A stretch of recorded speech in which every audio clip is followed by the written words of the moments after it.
Hello and welcome to another edition of Community Forum. My name is Joseph Feaster and I'm the host of the program.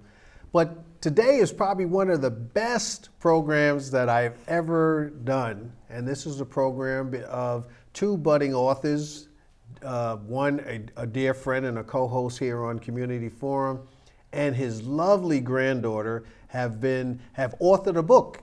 And we're going to have an opportunity to talk to you about that. So I'm going to ask you to say welcome to my guest, Elle Valentina Dubois, who is 7-year-old granddaughter of Steve Kelley and Grandpa Steve. So welcome. Hi, Joe. How are you? I am doing fine. I am so impressed, and I want everyone to see this. I'm not sure exactly which way to turn it, but this is their book, The Fox Who Sneezed, Can You Guess What Came Out? And this is a book which they have authored and they worked on, and we're going to talk about that. But I'm so excited because, Elle, I received the first copy that you signed, so I'm going to cherish this booklet. I am going to cherish this booklet, and it was so great. They put in a headshot that came in there that I zoomed right on in, but that's okay. We're going to go directly to you. So I want you and your grandpa to tell me, what's the evolution of the book that you put together here? Who Sneezed? Can you guess what came out? Tell us what was your thinking when you and your grandpa got together to do it, Elle? Well, my thinking was basically this is going to be like a great family book to share.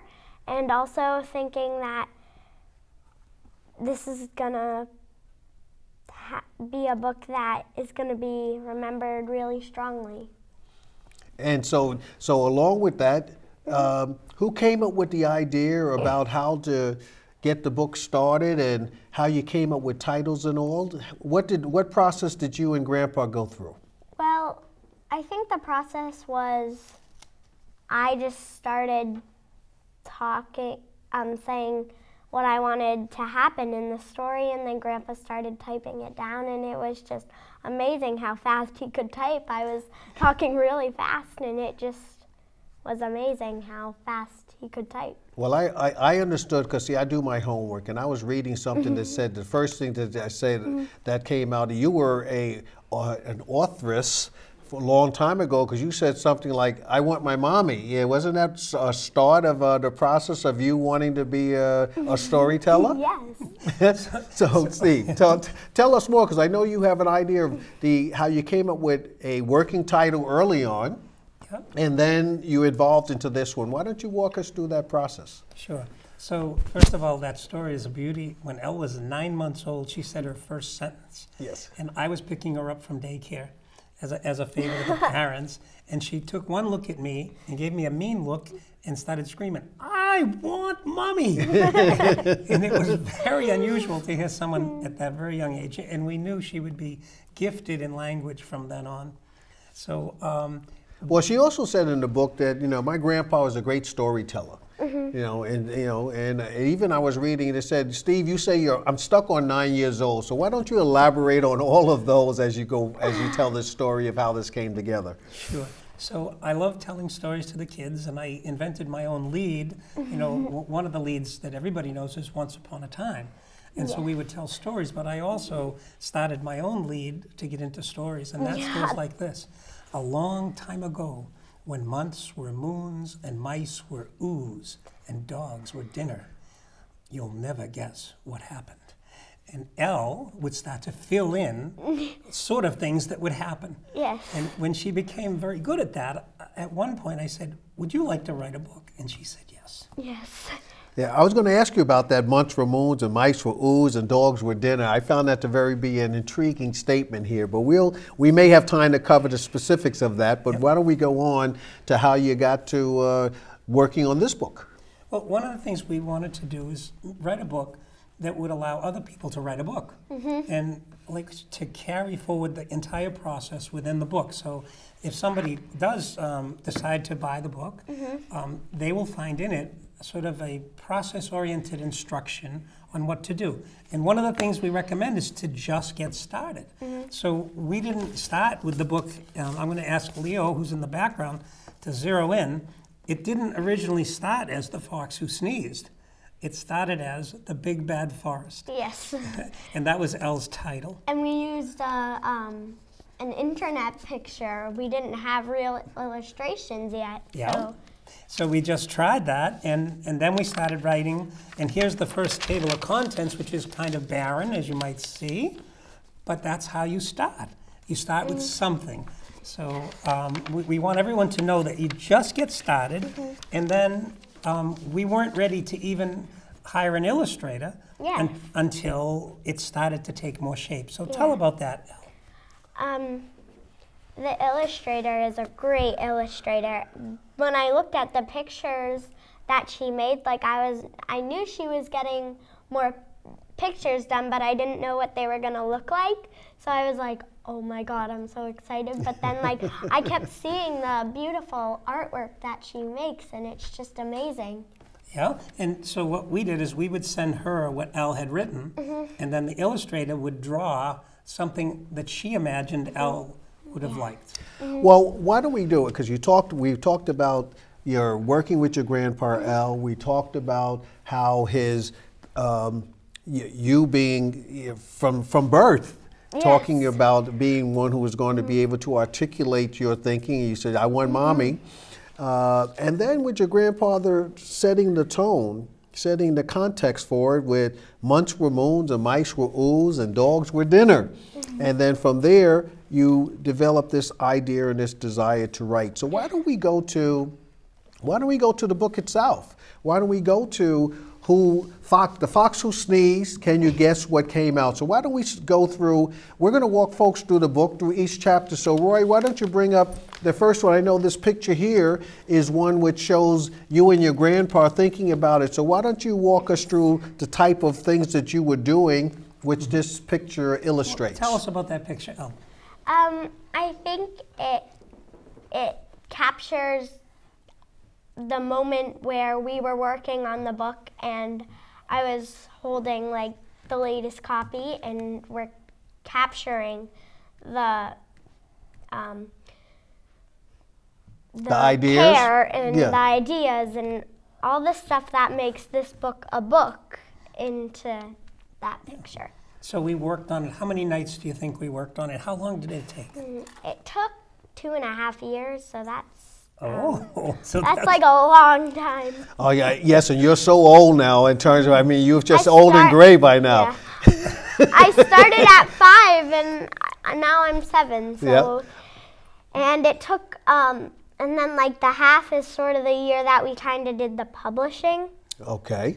Like, so like, it was like the, when we did the actual writing of the story, then like fixing it up a little, like we did like editing ourselves a little too. Okay. And then before we gave it to the editor, and then what we did is we went and published it for like a half a year. It took a really long time. Okay. So well, the thing is, in terms of, did that seem too long for you, or were you? I was like really like excited, and Yes. I like wanted to get it done, but like I was like, it seems too long, but it's actually not. 2.5 years is not a long time for a book. Okay. Well, why don't we, why don't we walk through in terms of, let's bring up another caption of the picture. Now, why don't you walk us through, what's that, Elle?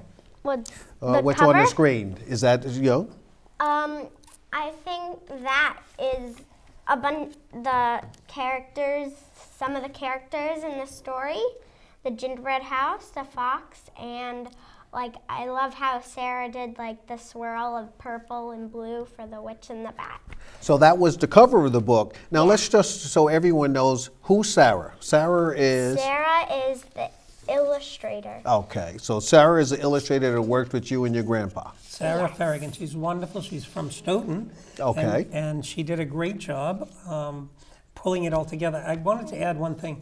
When Elle and I started, she would read or think about what she wanted to say. She'd narrate, and I would type it in. Yes. She couldn't read. So when we did the next edition, right, the revision, I would read to her, and she would say, no, I wanted to say this, or I wanted to say that. Oh, okay. But by the time we were done, she could read, and then she would read back to me what she wanted to say. Oh, so right. that was kind of a cute switch where when she started, she couldn't read. By the time we finished the book, she could now read. And I think Elle wants to read chapter 6 to everybody. Yes, I actually. Would that be all right? Sure, but why don't we, but in terms of why don't we get to chapter 6? All right. Okay. And why don't we wait to talk see how about that? they- Why don't we go through, again, why don't you walk them through what each picture is and where it falls in the book? Okay, that is the old man with the squiggly hair, and you can see he has a blue tongue, which is very unique in its own way. And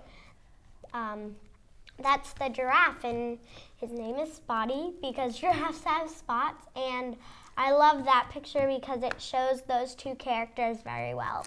Well, let me ask you this. Who came up with the idea that the farmer would have a blue tongue? Well, I think Grandpa's a little crazy sometimes, and we both thought it. I originally thought there has to be something unique about him, and then Grandpa said, how about he has a blue tongue? All right. That's interesting. So that's the creative side, that as you as the writer, you can set your characters and give them any type of look that you want because they're your characters. Yes. Okay. And Elle came up with this idea about the glasses on this giraffe. Yes. And what about those glasses? So they can see down into a person's heart and up high into the sky. So they can see. So they're magic glasses? Yes, they're magic, actually. Oh, okay. And that's what Spotty was wearing? Yes. Okay. And So then- let's go to, and now who's this?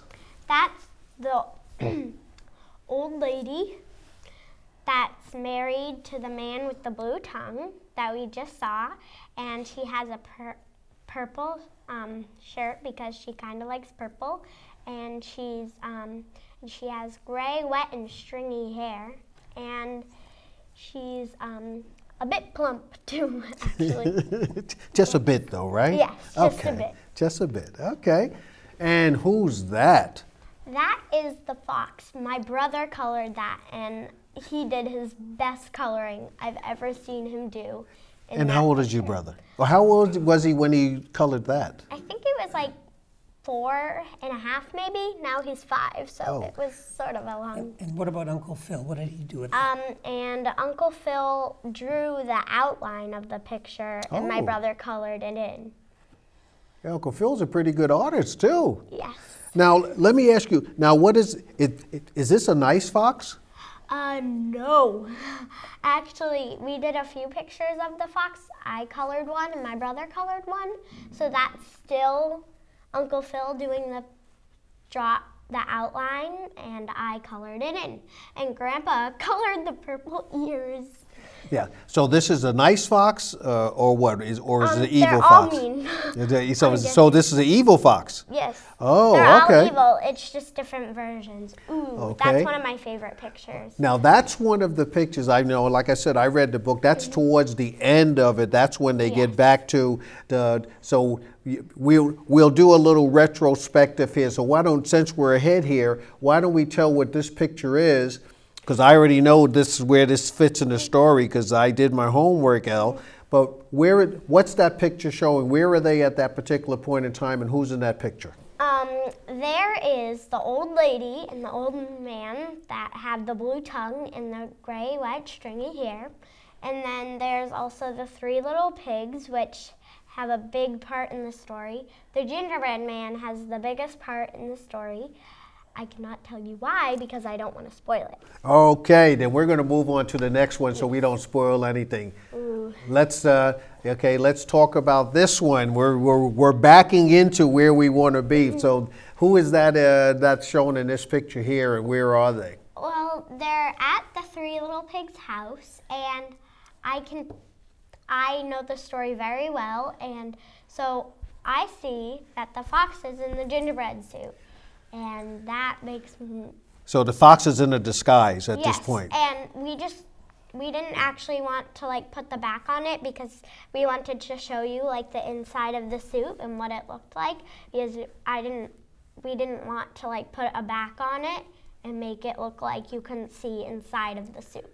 So that's why it looks like that. So the fox came with the old man and the old woman, they didn't know that that was the fox. They thought that was the gingerbread, right? Okay, so we're moving. Okay, but here we are. So this is, we're going to come, hopefully we can come back because we're backing into this story. So I know we're going to have to tell some things now. So you decide if this is the time when you want to tell what's happening in that picture there. And in that picture, the gingerbread boy is frozen in the corner watching his friends get sneezed out, and that's why it's called the fox who sneezed. No, okay, and we're going to come back to that picture here.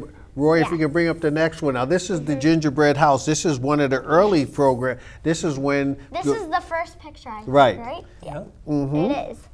And that one shows the gingerbread house with the chocolate shutters, and that's where a talk happens at the end, and it's just a big part of the story. So why don't we stop the pictures for a minute? Why don't you and your grandpa tell the story? I mean, in terms of so this way the pictures were not sequential to their story, but why don't you walk them through, because you know the story. So we had the story. We introduced one first party we didn't introduce though. We didn't introduce the witch. So why don't you hold up the witch picture there, Steve? I know you had it's right there under your papers, right there. Oh.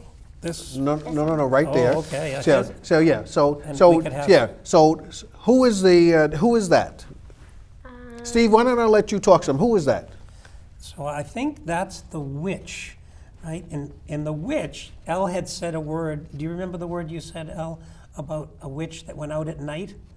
What was that word? Nocturnal. Nocturnal. She used that word, and I was so surprised. So what does nocturnal mean? It means that, so like, it's kind of the opposite of like a regular day. Like you sleep in the day and like be awake at night. So. Oh, all right. Go ahead, Elle. So that witch came out at night. Now, what did the witch do? I mean, there's some reference to what the witch would do. She wasn't nice. She had a nice side, or she was basically two-faced, right? She had like one side that looked like really nice and the other side that looked really like mean. But she would show the side to people to think she would look nice, and then on the other side she wouldn't show the other side because they would think, oh, that witch looks really mean. So that's how I think we came up with the term of being two-faced, right? Yes. That people sometimes don't show how they really are. Because I was thinking, but if they see the witch, then that will make them run away, and that will change the story, and it will be a shorter story. But then, instead of that, I thought she could be two-sided. One side would be like really nice, and the other side could be really like witchy. Well, you know what? You were just impressing me with your whole thought process here, Elle. I mean, I know your grandpa and your parents are so impressed with you, but I am as well, having just met you recently on a few occasions. But there was something else that the witch used to do. She had a knack for doing certain things with children. What was that? Steal young children. Oh, yeah, okay. And in the book, it actually says just like you, and at the end. Yeah. Now, I know you wanted to, let's move on to the story. I wanted to introduce that character because she was there. Now, at some point in time, when the wolf went with the old man and the old woman to the pig's house, what happened? What happened when the wolf got to the pig's house? 3 pigs. Yes. And he ate the 3 little pigs, and then he couldn't eat the gingerbread boy. What happened? What happened? Why would he started sneezing? Okay, and so he started sneezing, but he tried a few times to eat the gingerbread boy. Yes. Okay. And so he tried to do that. He started sneezing. He couldn't. And so what happened after he sneezed the last time? What happened with the 3 pigs? They pushed them and I think the gingerbread boy out of the house, the 3 little pigs' house. And I remember they ran as fast as they could. to the gingerbread So he house. coughed him up because you know, now isn't there some reference to an allergy here as well? Yes, this book is, the last chapter is actually called Allergies Can Be Good. So some people have allergies and think they're bad, and they're really not, because allergies are not the best things, but they're pretty awesome sometimes. So that was really the theme. Now, your grandpa said you wanted to read something in chapter 6, so Yes. why don't you do your reading here? Okay. So as we made the story and we'd go back to it, sometimes it would be a month, and Elle would say, Grandpa, do you have time to do more work on the story? And one night she came and she had just witnessed at school that a couple of kids had to be separated because they had a peanut allergy. And we just To a different incorporated that right in the table book at- because she felt that that wasn't the nicest thing to be separated. So that was how the idea of, can we put allergies into the book that she came up with and make it look, you know, make it better for people with allergies, that they can actually do really good things because of an allergy.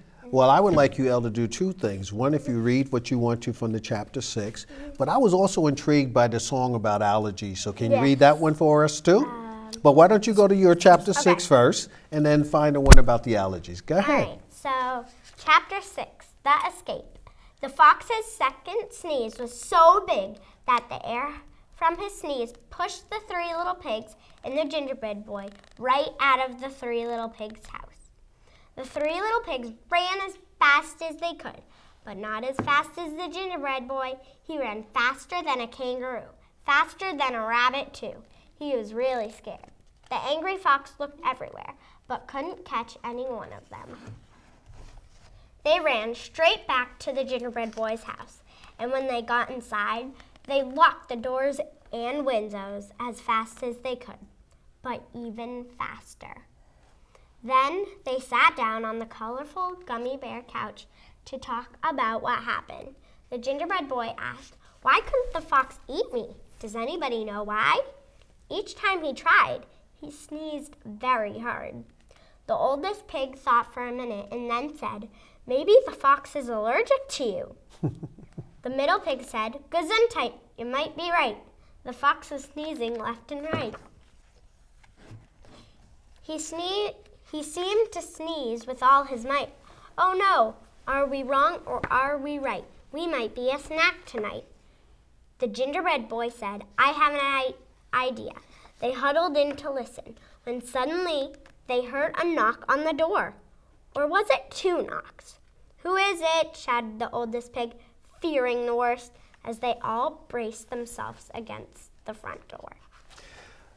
Well, you know, you That are is the not end of only that in terms of a very intelligent 7-year-old, you are a great reader, and you read Thank with you. emphasis as well, and the right inflections as to what it was. Why don't you read the poem? I think the poem is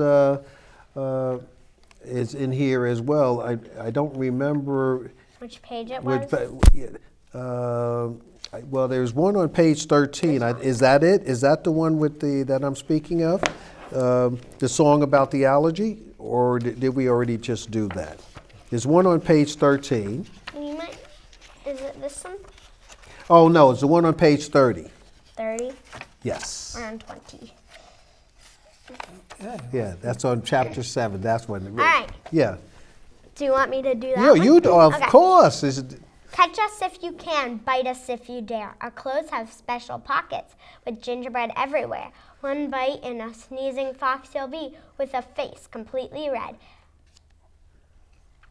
And our stoves are warm and loaded, cooking tasty gingerbread. So please don't come after us. It won't be good for you. Go on and be a good fox. That's a better thing to do. All right. So he was allergic to the gingerbread boy. That's what saved the pigs. You know, I grew up with the 3 little pigs and the wolf, and a whole different story, but this is such so an updated version. What I was thinking was, we could tell like a story with like 3 little pigs and stuff, and Grandpa would be like, that's too like similar to the 3 little pigs and the gingerbread house, the boy, but then like it's really not, actually. Now that you see the fox in there instead of a wolf, it's like all different things coming together to make a nice story. Well, Elle, you and your grandpa have done a great tribute to society. This book is going one that I think, as I can see, you have the picture here with your grandpa that you're reading.